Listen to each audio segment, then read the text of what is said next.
Today's show is sponsored by Datadog, a scalable, full-stack monitoring platform. Datadog synthetic monitoring enables you to detect front-end errors and performance errors by analyzing user sessions and receiving actionable alerts. API tests help you detect and debug user-facing issues in critical endpoints and applications. Build and deploy self-maintaining browser tests to simulate user journeys from global locations. Start proactively monitoring your user experience today with a free 14-day trial of Datadog by visiting datadog.com/frontend-cloudcast. That's datadog.com/frontend-cloudcast. Cloudcast Media presents from the massive studios in Raleigh, North Carolina. This is the Cloudcast with Aaron Delp and Brian Gracely, bringing you the best of cloud computing from around the world. Good morning, good evening, wherever you are, and welcome back to the Cloudcast. We are coming to you live from the massive Cloudcast studios here in Raleigh, North Carolina. Hope everybody is doing well. Middle of September 2023, another Sunday Perspective show. And, we go through this thing where we try not to repeat too many topics, at least over and over again. But, sometimes there are some topics that just kind of linger, and linger, I guess, in a good way, in that there are people who are actively looking at some changing tides that are happening in our industry, that are trying to find some creative alternatives to maybe what's going on out there. And I think, they're looking at it in terms of not, how do I make a headline? How do I write a blog? But, how do we find some ways to make some things sustainable? And I feel like over the last couple of weeks, while there's been lots and lots of talk about open source licensing over the last, 3-4 months, and so forth. There's been some, events happen in the industry. We've covered them a few times on the show.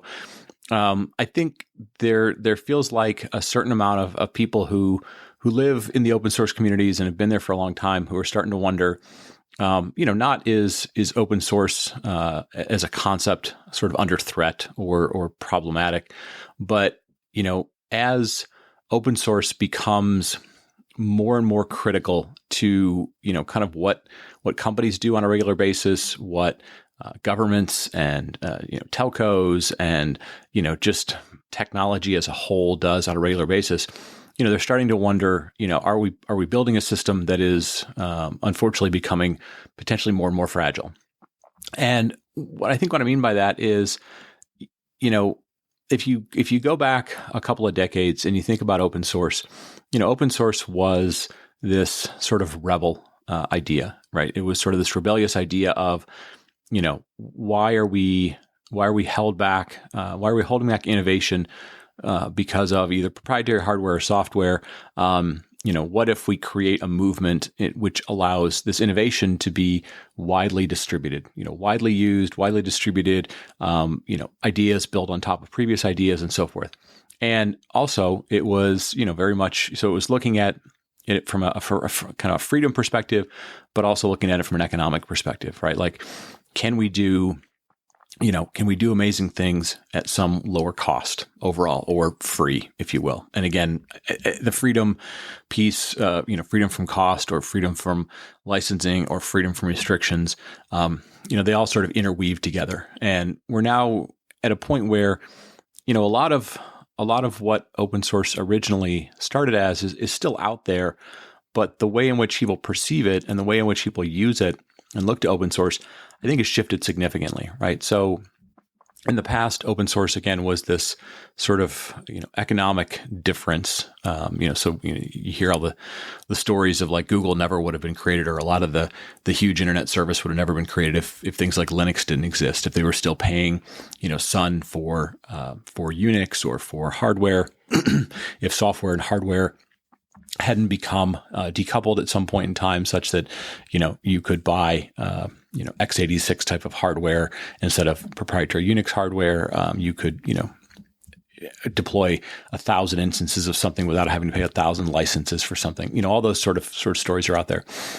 But if we think about open source today and we think about where it's evolved, especially, in different segments of the market, for example, in the enterprise, things like Docker and Kubernetes and Terraform and Ansible and Kafka and MongoDB and ElasticSearch and all sorts of things have become mainstream standards, right? They're not looked at as being sort of rebellious technologies. They're looked at as being, industry standards, things that people are building, kind of the future of their business upon. And, obviously the economics of open source have changed.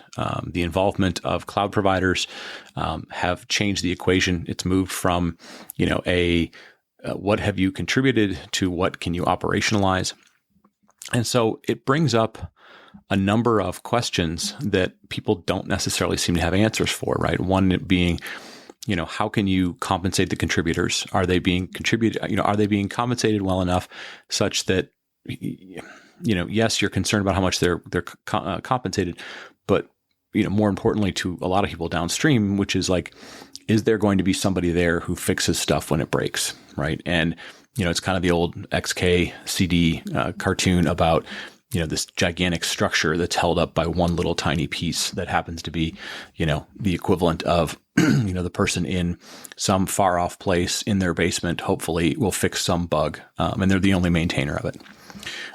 It brings up the question of, what do you do to avoid unpredictability of licensing changes, right? Is there ways to put some structure around that so people aren't as surprised as maybe they could be? Right. And we've seen multiple types of licensing changes over the last couple of years. How to provide better transparency to the users of systems who don't, live and breathe and think about every open source project or every dependency all the time. But, for both customers, if you will, or end users, communities, people that are dependent upon software, how do we, put some guidance around that? And so, as I was thinking about this for the last couple of weeks, I had a few ideas. Some of them are, I guess, might seem pretty straightforward and pragmatic.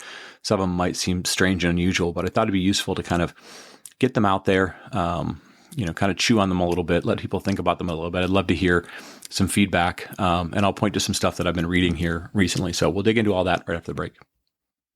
This episode is supported by the AWS Insiders podcast.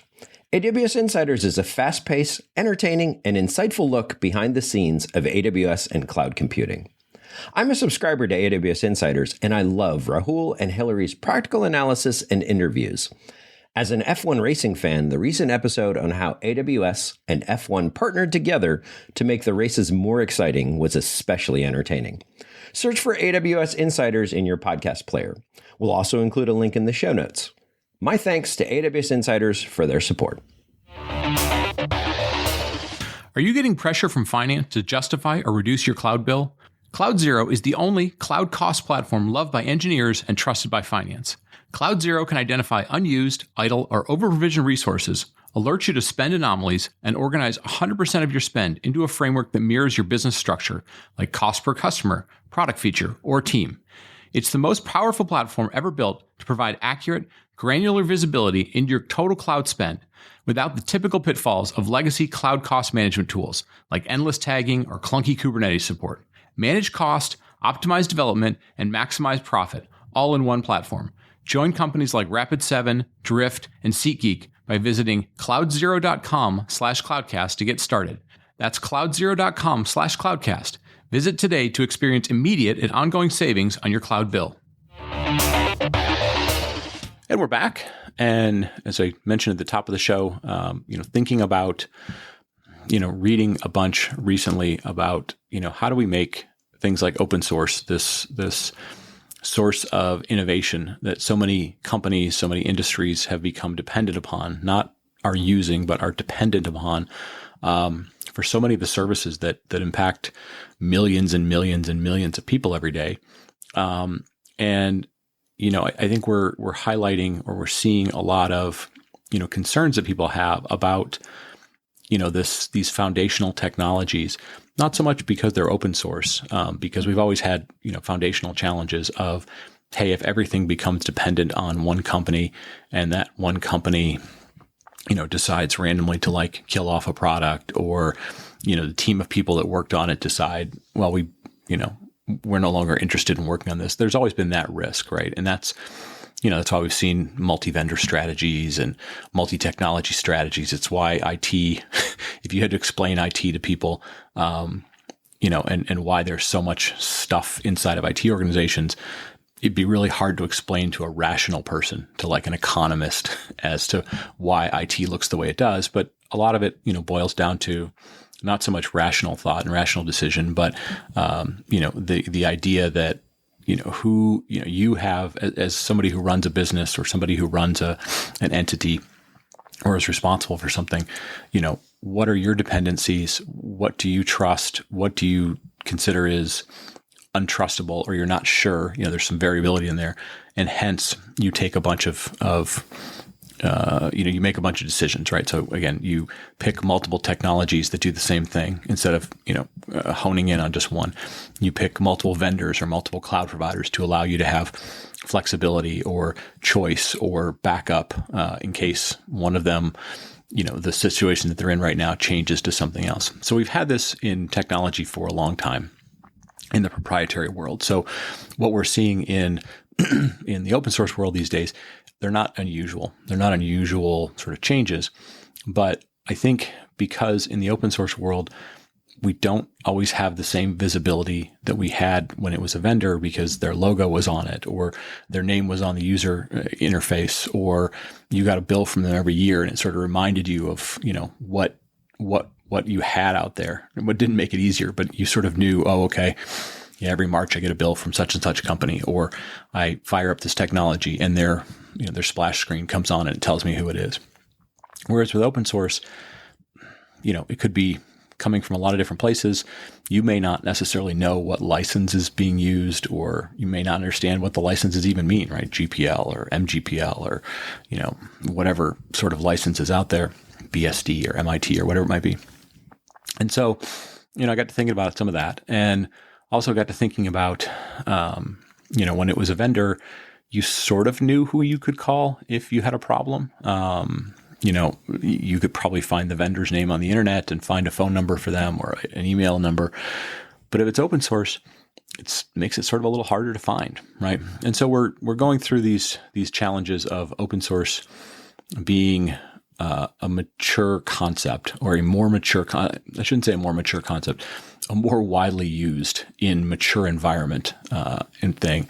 And yet we still have, some huge, variables in open source that people are trying to work through. And so I put a bunch of links in the show notes to some interesting recent readings I've been doing, stuff from people like Matt Assay, who has been around the industry for a long time, a lot on the vendor side of things, but also involved with communities. Chris Anasek, who is CTO of the CNCF. Some things recently written in the New Stack, and they really kind of are looking at a couple of things. The first one is, how do we go about, for important open source projects, how do we go about making sure that the maintainers, not so much the contributors, but the maintainers are somehow compensated? Because, we run the risk that some really important piece of software that everybody uses but isn't necessarily aware of, and the recent SSL issues sort of highlight that. And then the second issue is, how do we think a little broader in terms of, as more and more of these technologies that come from open source projects are used within your business or your entity, how do we make sure that as they become more critical to your business, you understand the sort of vulnerabilities that potentially out there if these projects aren't maintained by somebody? Could be a vendor, could be a community, could be something. And so I got to thinking about a couple of things. And again, some of these ideas may be new and novel. Some of them might just be, rekindlings of some other stuff. But I kind of wanted to get them out there just to stir some conversation, if you will. Not to necessarily create any controversy, but to stir some conversation and maybe collectively figure out some ideas that could be useful. So the first one is, we have this challenge of, how do we pay contributors? And both Matt and Chris in their articles talk about some of the challenges we have. Chris talks about, all these sort of groups that essentially look like, gig economy digital tip jars. So it's like, hey, if you like this project, please throw some money in the tip jar to help pay for, this person to continue to maintain it. And in essence, he said, yeah, there's a lot of opportunities out there. There's a lot of groups or services that provide this. But he said, ultimately, they all sort of fall down because, people treat them like a tip jar. right? Sometimes you're like, oh, I had a good time with that, so I'll throw some money in. Other times you're like, yeah, I just don't have the money with me right now. And you think about, just your experience with tipping. And he says other times you're like, oh, I feel like maybe I gave too much or whatever. And he said, ultimately, people just forget about this stuff. It doesn't become sustainable. And so one thing I got to talk about, Matt's approach was he just sort of said, well, let's just kind of get in the mindset of paying the companies that are behind this. And I'm going to kind of get to Matt's view of it a little bit different, a little bit later, because I think Chris's view is very broad and it could apply to any open source project, from something that is behind the scenes and you don't really know about, or you don't really think about, i.e. some library somewhere. Whereas Matt's, I think, is looking more at these big projects that have maybe one big vendor that's sort of the main contributor or creator of it. So again, I think those are different ends of the spectrum. I want to kind of get to that in the second part of the second half of the show. But the first thing that sort of jumped out at me was, it seems like what we're trying to do is not sort of throw a few bucks or throw a few bits of money at a contributor and hope that sort of sustains them for a quarter or something.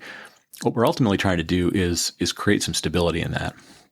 And one thing that sort of popped in my mind was I said, well, if you are a large company and you're dependent on some of these things, so let's say you're a Cisco or Microsoft or, anybody of any large size, you could be, it doesn't matter who it is, but you're probably dependent on these things.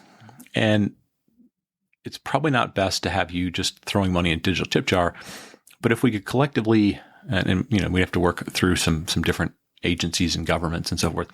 But it seems to me like we could very easily create a thing where if you are willing to fund this, you sort of get sort of direct, 1-for-1 tax credit. So, and instead of saying, hey, I'm going to fund a person because maybe you don't necessarily have that or so on and so forth. But if you can fund it and sort of get immediate sort of direct tax credits for that, sort of full 1-for-1.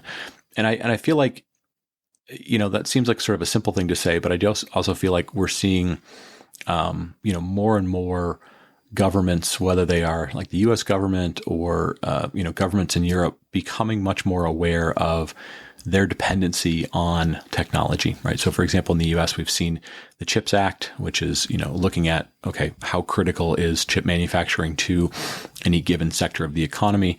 We've seen things like the recent push in the US to have software supply chain and being able to, create things like SBOMs and other stuff, so that we don't create insecure environments in which technology is used. And some of those things are relevant to the government and some of them are relevant to the country and the economy.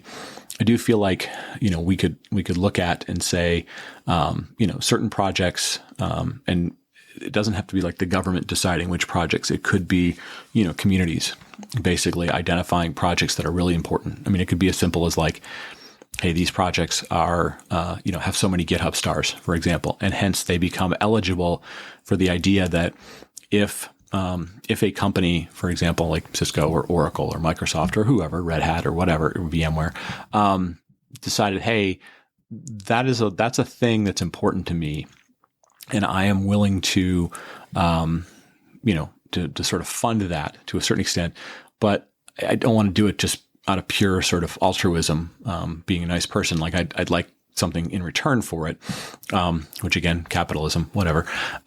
There's opportunities to look at the recent sort of government awareness that technology is important and start to create some environments in which maybe, for example, we do 1-for-1 sort of tax credits. So in essence, you're funding people. You don't necessarily have to go find the people, but you can create, programs can be created in which, for certain projects that again are deemed to be important, however that's deemed to be, you can fund them. You basically sort of get the money back through tax credits, but you're recognizing that those are important enough. And maybe they're jointly funded by 6 or 7 different companies, and so multiple people are funded and so forth. So I think there's opportunities to do some of those things around contributors. The second thing I was thinking about is I think we tend to look at open source, and this is where it's going to get sort of weird. This is where I think we tend to look at open source as open source is open source, whether it's an SSL license or Kubernetes or I don't know, could be whatever. And we deem them all sort of the same. And so we try and apply the same sort of rules and governance and so forth to all of them. And I think we're seeing more and more where there are different categories of kind of how open source is used, or different types of categories of projects, right? So for example, you could say, well, Kubernetes is more or less sort of an enterprise type of thing, right? Or something like Kafka, right? It's mostly used by medium and larger size businesses that could also happen to be governments or telcos or whatever. And that's a little bit different than maybe something that's used for mostly consumer type of technologies. It could be some sort of like embedded Linux that's going into cameras, or, in a phone or something. You could also have projects that are kind of used by any. So again, we mentioned sort of SSL. So it would be interesting if we started to kind of classify these projects somewhat. And what I had in mind, and again, this is probably going to, this sort of would, I don't want to say it's going to blow up the open source idea, but it's going to make some people's head hurt. But as I think about things like, like how do we put some guardrails around stuff so people don't feel like they get misrepresented. So I take the HashiCorp thing, and people are sort of upset because HashiCorp, which had a certain license for a period of time and then switched their license, and they feel like, okay, this is frustrating to me. In the other parts of the world, we have things like patents, and I know patents and open source are sort of diametrically opposed, but the patent concept doesn't say you can hoard information forever. It basically says you can, commercialize it for a period of time, and then, after a period of time, like the patent essentially goes away, and the market then has sort of free for all to it.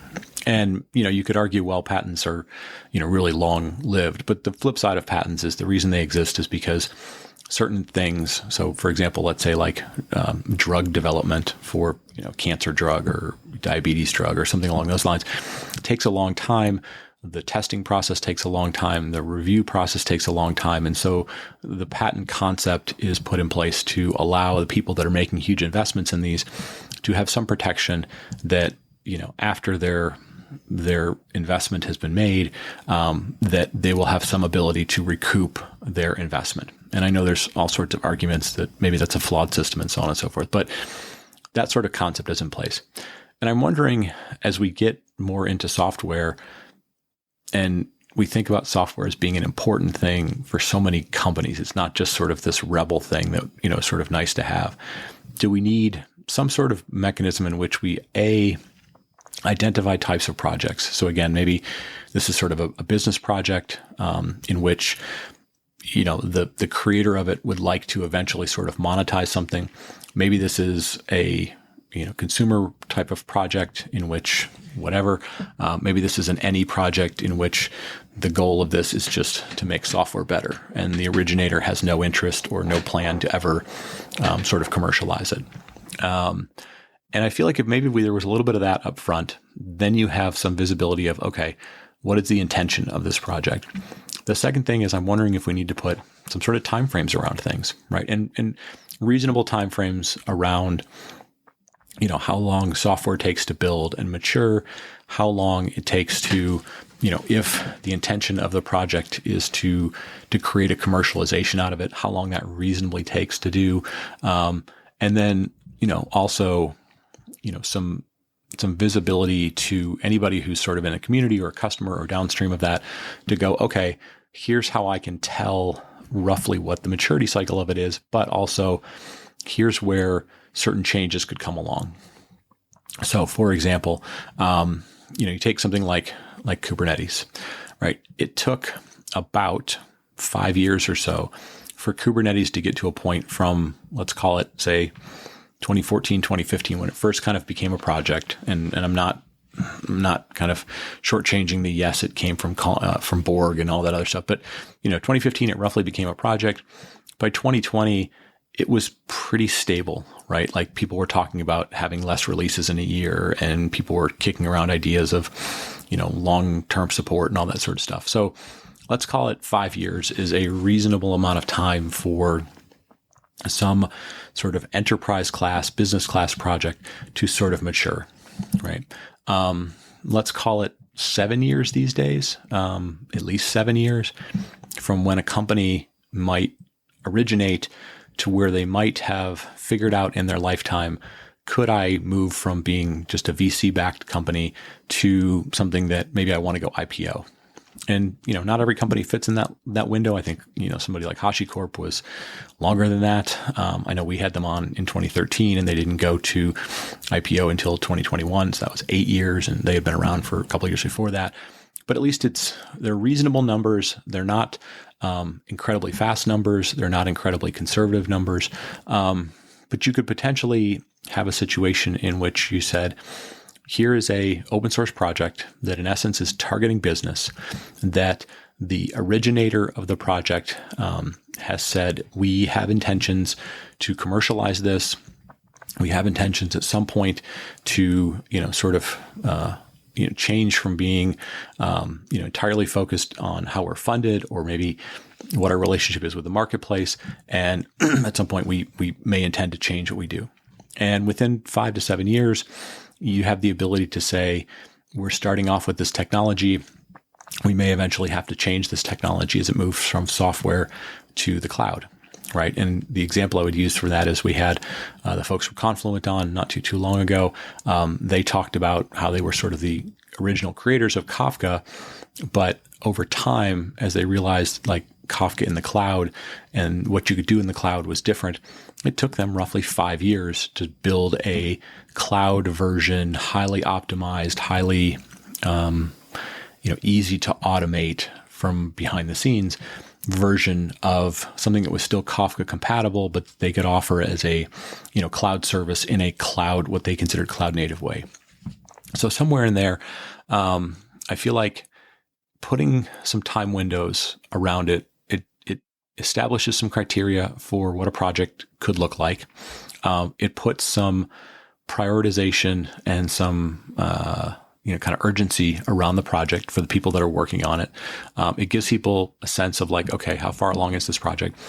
But the other part of it is, I think it opens up some opportunities for places like these governance groups. So the Linux Foundation, the CNCF, to sort of say, okay, should we play a bigger role or should we have a different role with projects as they emerge, as they evolve, right? Because another thing that I saw recently written was somebody eventually said, look, eventually, and again, this was sort of in the context of Terraform, but it could be anything.